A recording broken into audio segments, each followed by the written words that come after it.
ఆగు, నీకో ప్రశ్న. నీకోసం దేవుడు వెతుకుతున్నాడు తెలుసా?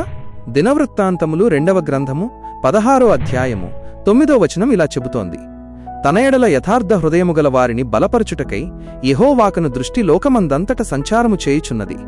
ఒక ప్రశ్న, దేవుడు ఎవరిని వెతుకుతున్నాడు?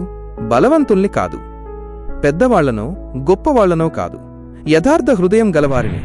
కాని యథార్థ హృదయం అంటే ఏమిటి? చర్చికి రావడమా? ప్రార్థనలు చేయడమా? పాపం చేయకపోవడమా? కాదు. యథార్థ హృదయం అంటే దేవుని మాత్రమే ఆశ్రయించే హృదయం. ఆశీర్వాదం కోసం కాదు, దేవుడు కోసం దేవుణ్ణి కోరే మనస్సు. ఈ మాటలు చెప్పబడింది ఎవరికో తెలుసా? ఒక రాజుకి.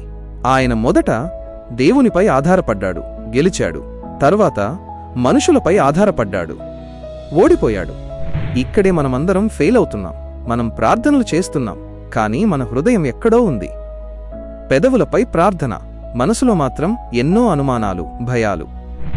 యథార్థ హృదయం అంటే 2 ఆలోచనలు కలిగినది కాదు. ప్రార్థనలో దేవుణ్ణి అడిగి, నిర్ణయాల్లో మాత్రం మన సొంత తెలివితేటలపై ఆధారపడుతున్నామా?